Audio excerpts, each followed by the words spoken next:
Morning voice എന്ന അനുഗ്രഹീത പ്രോഗ്രാമിലേക്ക് ഏവർക്കും സ്വാഗതം.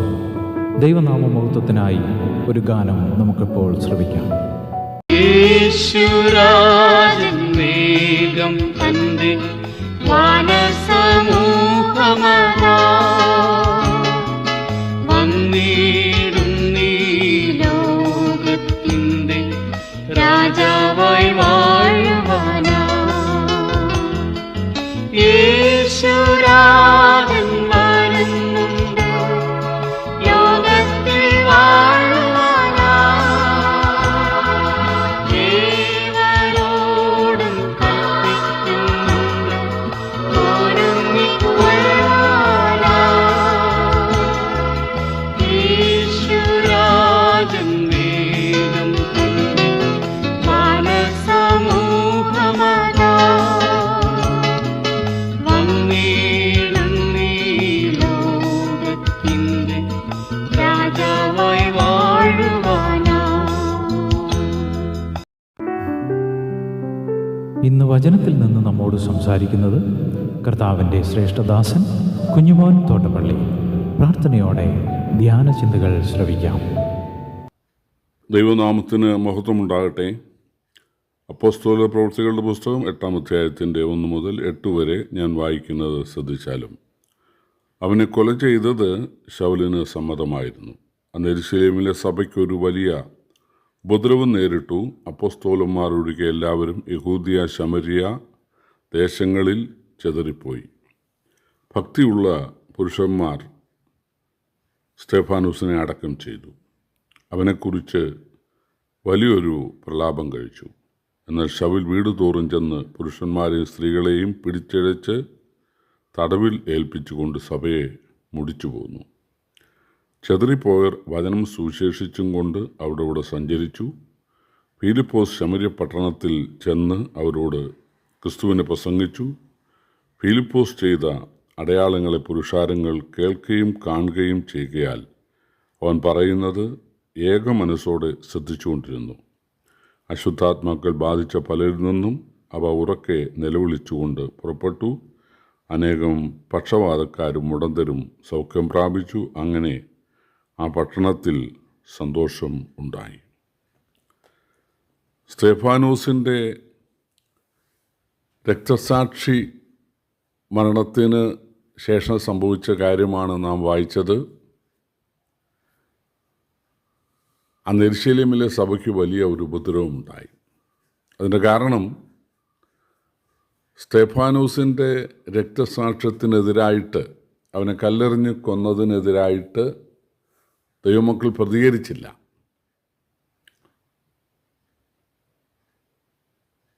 കർത്താവ് അങ്ങനെയാണ് പറഞ്ഞിരുന്നത്. തന്നെ ശകാരിച്ചിട്ട് ശകാരിക്കാതെയും കഷ്ടം അനുഭവിച്ചിട്ട് ഭീഷണം പറയാതെയും ന്യായമായി വിധിക്കുന്നുവെങ്കിൽ കാര്യം ഭരമേൽപ്പിച്ച കർത്താവ് ശിഷ്യന്മാരെ പഠിപ്പിച്ചത്, നിങ്ങളെ ഉപദ്രവിക്കുന്നവർക്ക് വേണ്ടി പ്രാർത്ഥിപ്പീൻ, ശപിക്കാതെ നിങ്ങളവരെ അനുഗ്രഹിപ്പീൻ, നിങ്ങളുടെ ശത്രുക്കളെ സ്നേഹിപ്പീൻ എന്നായിരുന്നു. ന്യായപ്രമാണം പറയുന്നത്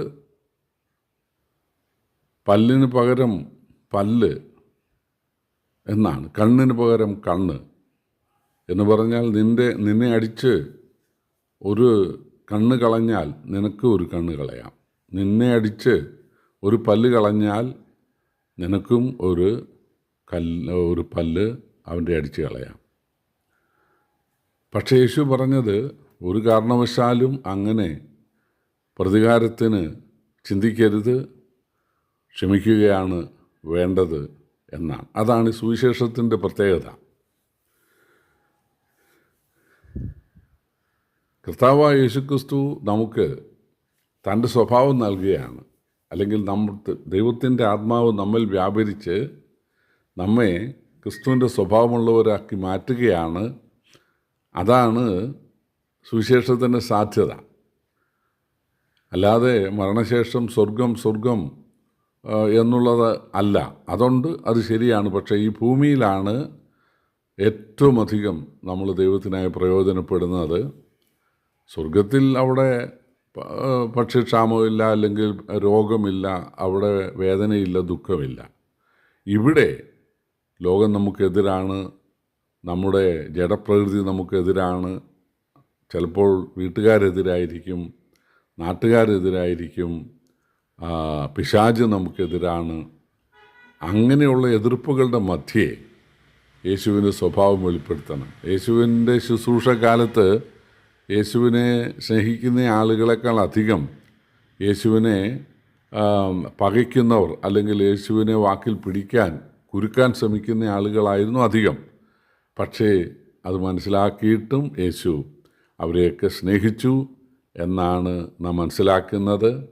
ഇവിടെ സ്തെഫാനോസിൻ്റെ മരണത്തിനെതിരെ ഒരക്ഷരം പോലും ഉരിയാടുവാൻ അന്നത്തെ വിശ്വാസികൾ തയ്യാറാകാതിരുന്നത് അത് വലിയ അഡ്വാൻറ്റേജായിട്ട് എടുത്തുകൊണ്ട് ആളുകൾ ആ തക്കം നോക്കി അവർ ഉപദ്രവിക്കാൻ തയ്യാറായി.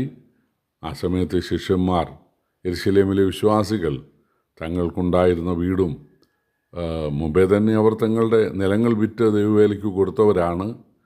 തങ്ങൾക്കുണ്ടായിരുന്ന സകലതും ഉപേക്ഷിച്ചിട്ട് അവർ ഓടാനിടയായി. അതൊരു ഭീരുത്വമോ ഒരു തെറ്റോ അല്ല. യേശു അങ്ങനെ പറഞ്ഞിരുന്നു. നിങ്ങളെ സുവിശേഷ നിമിത്തം ആളുകൾ ഉപദ്രവിക്കാൻ തയ്യാറായാൽ, നിങ്ങളെ ആളുകൾ തിരസ്കരിച്ചാൽ, നിങ്ങൾ അടുത്ത സ്ഥലത്തേക്ക് ഓടിപ്പോയിക്കൊള്ളുക. അവർക്ക് നമ്മുടെ സ്വത്തിനെ മാത്രമല്ലേ അപഹരിക്കാൻ സാധിക്കൂ, അത് സാരമില്ല.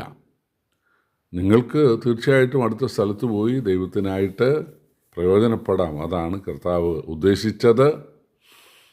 ഇവിടെ ആളുകൾ ചിതറിപ്പോവുകയും അവർ പോയി സുവിശേഷം അറിയിക്കുകയും ചെയ്യുകയാണ്.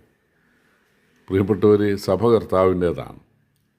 പെന്തക്കോസ്ത് നാളിൽ 3000 ആളുകളെ അതിനോട് ചേർത്തത് കർത്താവാണ്.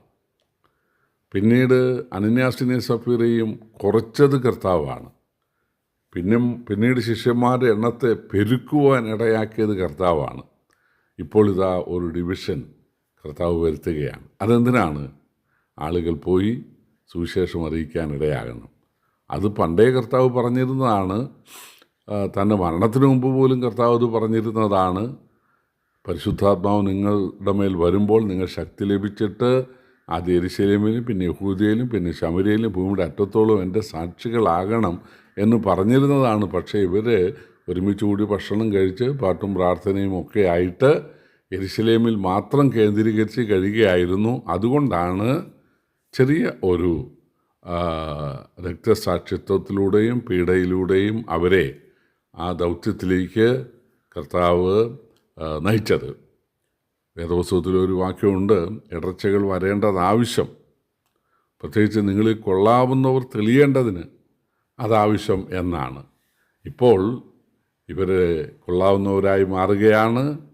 അവർ ഇതുവരെ വചനം പഠിച്ചു, പ്രാർത്ഥിച്ചു, ശരിയാണ്. ഇനി അവർ വചനം പഠിപ്പിക്കുന്നവർ അല്ലെങ്കിൽ പ്രസംഗിക്കുന്നവരായി മാറുകയാണ്.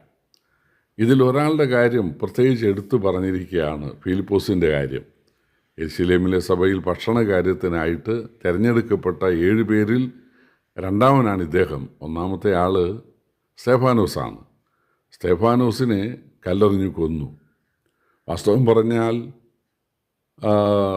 പിന്നെ ആളുകൾ പ്രസംഗിക്കാനൊന്നും മടിക്കണം. പക്ഷേ ഇവിടെ ഉണ്ടായത് അങ്ങനെയല്ല. വളരെ വർദ്ധിത ആവേശത്തോടുകൂടെ ഏറ്റവും മ്ലേച്ഛന്മാരായ യെരുശലേമിലുള്ള ആളുകളെക്കാൾ മ്ലേച്ഛരും അല്ലെങ്കിൽ ഉപദ്രവകാരികളുമായ എന്തിന് യേശുവിനെ പോലും തങ്ങളുടെ പട്ടണത്തിൽ കയറ്റാതിരുന്ന ശമര്യരുടെ അടുക്കലേക്ക് സാധാരണ യഹൂദന്മാർ പോകാൻ മടിക്കുന്ന വെറുക്കുന്ന മന്ത്രവാദികളും ക്ഷുദ്രക്കാരും അതുപോലെ വിഗ്രഹാരാധികളും പിന്നെ ആളുകളെ ഉപദ്രവിക്കുന്നവരുമായ പകയ്ക്കുന്നവരുമായ വെള്ളം പോലും കൊടുക്കാത്തവരുമായ ആളുകളുടെ അടുത്തേക്ക് പോകാൻ ഫിലിപ്പോസ് ധൈര്യപ്പെടുകയാണ്.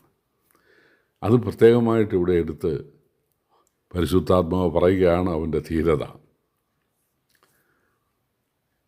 പക്ഷേ അവൻ ഇതുവരെ ഭക്ഷണകാര്യത്തിൽ ശ്രദ്ധിച്ചുകൊണ്ടിരുന്നവനായിരുന്നെങ്കിൽ ഇപ്പോൾ സുവിശേഷം അറിയിക്കുവാൻ യഹൂദന്മാരെക്കാൾ വളരെ ഹീനരായ ആളുകളുടെ അടുത്തേക്ക് പോയതിനാൽ കർത്താവ് അപാരമായ ദൈവകൃപ നൽകുകയാണ്. അത്ഭുതങ്ങളും അടയാളങ്ങളും ചെയ്യാൻ, രോഗസൗഖ്യം നൽകുവാൻ, ഭൂതങ്ങളെ പുറത്താക്കാനുള്ള ശക്തി ഈ സാധാരണക്കാരന് ദൈവം നൽകുകയാണ്. പ്രിയപ്പെട്ടവരെ, കർത്താവിനെ നാം സ്നേഹിക്കുവാനും കർത്താവിൻ്റെ സുവിശേഷ പ്രചരണത്തിനായിട്ട് ആഗ്രഹിക്കുകയും അതിനായി പ്രാർത്ഥിക്കുകയും അതിനായിട്ട് നമ്മളാവത് ചെയ്യുവാൻ നമ്മൾ തയ്യാറാകുകയും ചെയ്യുമ്പോൾ അല്പത്തിൽ വിശ്വസ്തന്മാരെ അധികത്തിന് വിചാരകനാക്കുന്ന കർത്താവ് നമുക്ക് കൃപാവരങ്ങളും നമുക്ക് സാധ്യതകളും നൽകും. അതാണ് ഫിലിപ്പോസ് നമുക്ക് നൽകുന്ന പാഠം.